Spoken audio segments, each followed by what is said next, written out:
అప్పుల బాధలు వెంటాడుతున్నాయా? అయితే 6 JVR వారి జాతిరత్నాలు ధరించండి. ఒక బిగ్ బ్రేకింగ్ తెలంగాణలో స్థానిక సంస్థల ఎలక్షన్స్ కు నగారా మోగింది. సెప్టెంబర్ 30 లోపు sarpanch, MPTC, ZPTC, municipal corporation ఎన్నికలు నిర్వహించాలని హైకోర్టు స్పష్టం చేసింది. ఇక ఈ నేపథ్యంలోనే అధికారంలో చలనం వచ్చింది.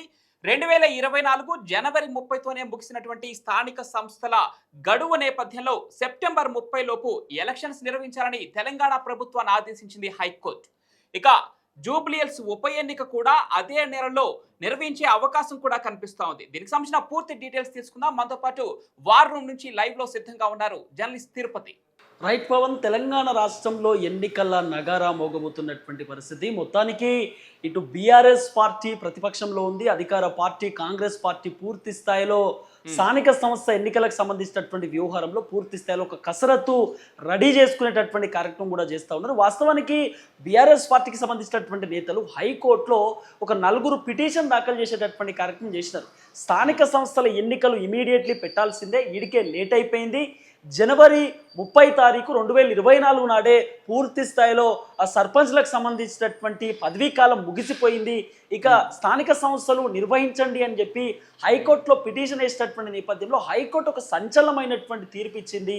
సో మొత్తానికి సెప్టెంబర్ 30 తారీఖు లోపు స్థానిక సంస్థల ఎన్నికలు పెట్టాలంటూ కూడా ఆ హైకోర్టు తీర్పు ఇచ్చినటువంటి పరిస్థితి. ఈ తీర్పుతోటి ఇటు అధికార పార్టీ సతమతమవుతా ఉంది, ఒకవైపు భారతీయ జనతా పార్టీ కూడా పూర్తి స్థాయిలో సతమతమవుతున్నటువంటి పరిస్థితి. ఎందుకంటే ముఖ్యమంత్రి రేవంత్ రెడ్డి గారిని గతంలోనే హైకోర్టు మీరు ఎప్పుడు స్థానిక సంస్థల ఎన్నికలు పెడతారు, ఆల్రెడీ పదవీకాలం ముగిసిపోయింది, ఎందుకు ఇంత లేట్ చేస్తున్నారు అని చెప్పి హైకోర్టు అడిగినప్పుడు తెలంగాణ ముఖ్యమంత్రి రేవంత్ రెడ్డి గారు దాదాపు ఒక నెల రోజుల గడువు ఇవ్వండి, ఒక నెల రోజుల టైం ఇచ్చేటటువంటి కార్యక్రమం చేయండి అంటూ కూడా ముఖ్యమంత్రి రేవంత్ రెడ్డి గతంలో ఆయన రిప్లై ఇచ్చేటటువంటి కార్యక్రమం చేసిండు.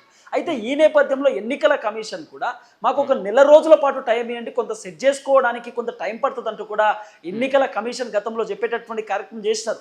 అయితే వాస్తవానికి ఎన్నికల కమిషన్ మొన్న ప్రెస్ మీట్ పెట్టేటటువంటి కార్యక్రమం చేసినారు. ప్రెస్ మీట్ పెట్టిన తర్వాత ఓట్లకు సంబంధించినటువంటి అన్ని డేటాని ఎన్నికల కమిషన్ తన దగ్గర తీసుకున్నటువంటి పరిస్థితి. మొత్తానికి సెప్టెంబర్ 30 తారీఖు లోపు పూర్తి స్థాయిలో గ్రామ పంచాయతీకి సంబంధించినటువంటి ఎన్నికలు, అది జెడ్పీటీసీ కానివ్వండి, ఎంపీటీసీ కానివ్వండి, సర్పంచ్కి సంబంధించినటువంటి ఎన్నికలు కానివ్వండి, పూర్తి స్థాయిలో నిర్వహించాలంటూ హైకోర్టు ఒక సంచలనమైనటువంటి తీర్పు ఇచ్చినటువంటి పరిస్థితి. మృతి నేపథ్యంలో ఇక్కడ జిహెచ్ఎంసీ పరిధిలోని జూబ్లీహిల్స్ ఉప ఎన్నిక కూడా అదే నెలలో జరగబోతున్నట్టుగా తెలుస్తోంది. దీనికి సంబంధించిన డీటెయిల్స్ ఏంటి?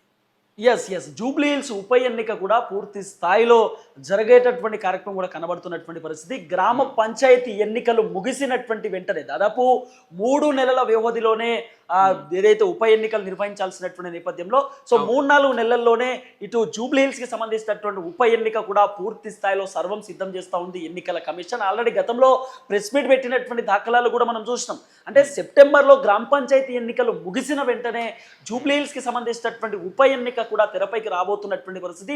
ఓవైపు బీఆర్ఎస్ పార్టీ ఆల్రెడీ అభ్యర్థిని పూర్తి స్థాయిలో వాళ్ళు ఖరారు చేసేటటువంటి కార్యక్రమం చేస్తూ ఉన్నారు. కాంగ్రెస్ పార్టీకి సంబంధించిన అభ్యర్థి 4 పోటీ పడుతున్నటువంటి నేపథ్యంలో పీజేఆర్ బిడ్డ విజయరెడ్డిని జూబ్లీహిల్స్లో నిల్చోబెడదామనేటటువంటి ఆలోచనలో కాంగ్రెస్ ఉన్నట్టుగా కొంత వినబడుతున్నటువంటి చర్చ. అలాగే ఇక్కడ ఫహీం ఖురేషీని నిల్చోబెడితే ఖచ్చితంగా నేను కాంగ్రెస్ పార్టీలో ఉండను, కాంగ్రెస్ పార్టీకి రాజీనామా చేస్తా అంటూ కూడా కొంతమంది కాంగ్రెస్ నేతలు కాంగ్రెస్కి కొంత మాట్లాడేటటువంటి కార్యక్రమం చేస్తున్నారు. కాబట్టి కాంగ్రెస్ పార్టీకి సంబంధించిన అభ్యర్థి విషయంలో కొంత జాప్యమయ్యేటటువంటి పరిస్థితి కూడా కనబడుతుంది పవన్. కానీ జూబ్లీహిల్స్కి సంబంధించిన ఉప ఎన్నిక ఇప్పుడు గోల్డెన్ ప్లేట్ లెక్క మారిపోయింది. ఎందుకంటే జూబ్లీహిల్స్ అనేది దాదాపు ఇక్కడ హీరోలు హీరోయిన్లు కొంత సినిమా ఇండస్ట్రీకి సంబంధించినటువంటి హవా ఎక్కువ శాతం ఉంటుంది. తర్వాత స్లమ్ ఏరియాకు సంబంధించినటువంటి ఓట్లు కూడా చాలా ఎక్కువ శాతం ఉంటాయి.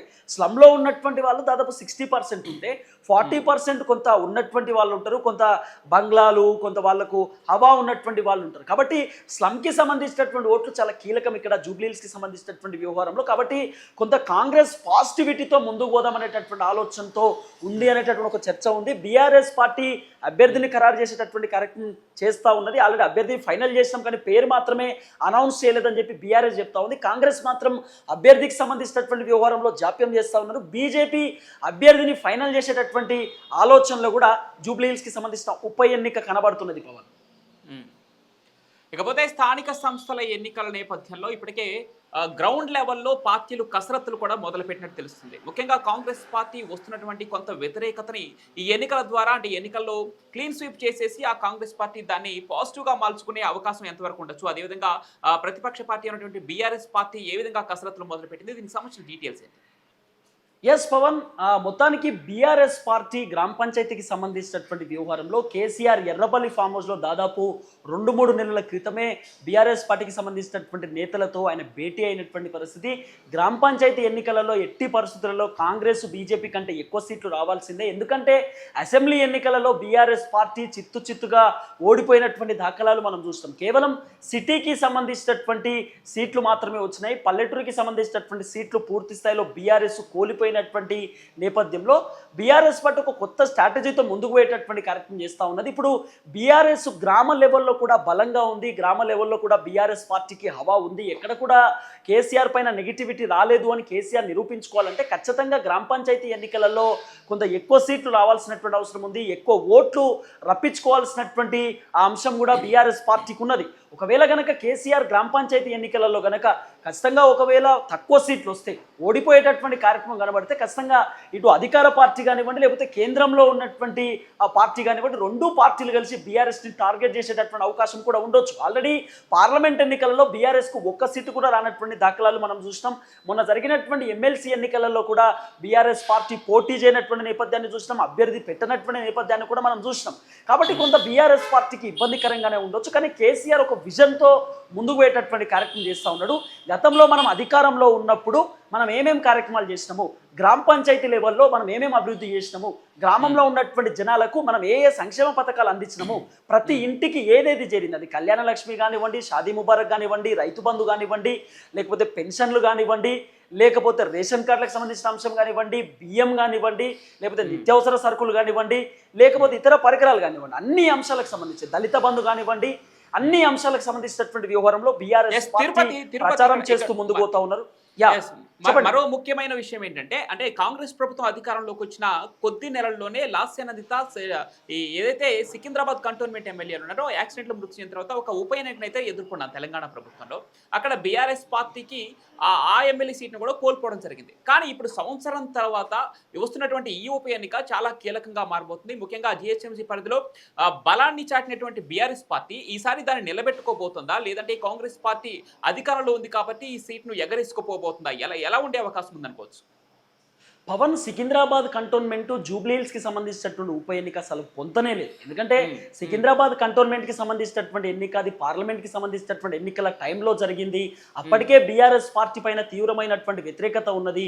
గ్రామ పంచాయతీ లెవెల్లో జనాలు కూడా చాలామంది బీఆర్ఎస్ పార్టీని వద్దు అనుకున్నారు. తర్వాత పార్లమెంట్ ఎన్నికలలో బీఆర్ఎస్ కు ఒక్క సీటు రాలేదు. అప్పటికే కాంగ్రెస్ అధికారంలోకి వచ్చి కేవలం 6 నెలలే అవుతుంది. కాంగ్రెస్ కి టైం ఇవ్వాలి, కేసీఆర్ అప్పులు చేసిపోయిండు, కేసీఆర్ మొత్తం ఆగం చేసిండు, తెలంగాణ రాష్ట్రాన్ని లంకెబిందలు అనుకున్నాం కానీ ఇక్కడ ఖాళీ కుండలు ఉన్నాయంటూ కూడా ముఖ్యమంత్రి రేవంత్ రెడ్డి గతంలో మాట్లాడినటువంటి మాటలు కూడా గట్టిగా సోషల్ మీడియాలో ప్రచారం అయింది.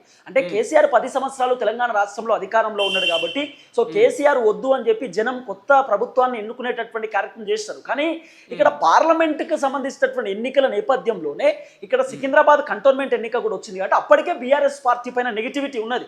ఇంకోటి ఏంటంటే సాయన్న గతంలో సాయన్న కూడా అనారోగ్య సమస్య వల్ల సాయన్న ప్రాణం కోల్పోయిండు. తర్వాత ఇక్కడ లాస్య నందిత కూడా ప్రాణం కోల్పోయింది. తర్వాత లాస్య నివేదిత వాళ్ళ చెల్లె అదే కుటుంబం నుండి పోటీ చేస్తున్నటువంటి నేపథ్యంలో కొంత జనాలు కూడా అదే కుటుంబం నుండి పోటీ చేస్తూ ఉంది అంటే కొంత వేరే విధంగా ఆలోచన చేసేటటువంటి కార్యక్రమం కూడా చేసిరు అనేది ఒక చర్చ. ఆ విధంలో కూడా కొంత ఇబ్బందికరమైనటువంటి వాతావరణం ఎదురైంది. కానీ మొత్తానికి సికింద్రాబాద్ కంటోన్మెంట్ ఎన్నికలు వేరే, జూబ్లీహిల్స్కి సంబంధించినటువంటి ఉప ఎన్నిక వేరే. కాబట్టి జూబ్లీహిల్స్ ఉప ఎన్నికల సిట్టింగ్ సీటు సో ఇప్పుడు కేసీఆర్ పైన కొంత పాజిటివిటీ ఉన్నది, కాంగ్రెస్ పైన కొంత వ్యతిరేకత ఉన్నటువంటి నేపథ్యంలో అట్లనే కొంత ఐటీ డెవలప్మెంట్ జరిగింది. అట్లనే ఇక్కడ ఉన్నటువంటి వ్యక్తులు అంటే జూబ్లీహిల్స్లో ఉన్నటువంటి కొంతమంది వ్యక్తులు మంచో చెడో కేసీఆర్ ఉంటేనే బాగుంటుంది అనేటటువంటి ఆలోచనలో కూడా ఉండొచ్చు. ఎందుకంటే ఆల్రెడీ కాంగ్రెస్కి ఎక్కువ సీట్లు వచ్చింది. కాంగ్రెస్ అధికారంలోకి వచ్చినటువంటి నేపథ్యంలో కూడా పార్లమెంట్కి సంబంధించినటువంటి వ్యవహారంలో అది మల్కాజ్గిరి కానివ్వండి లేకపోతే సికింద్రాబాద్ కానివ్వండి ఈ 2 సీట్లు కూడా నిజంగానే కాంగ్రెస్ పార్టీకే కనుక ఓట్లేసి గెలిపియాలనుకుంటే పార్లమెంట్ ఎన్నికలలో కూడా జనం కాంగ్రెస్ ఓట్లేసి గెలిపించవచ్చు కదా, అది మల్కాజ్గిరి కానివ్వండి లేకపోతే సికింద్రాబాద్ కానివ్వండి. కానీ సినారో మొత్తం రివర్స్ కనబడ్డది.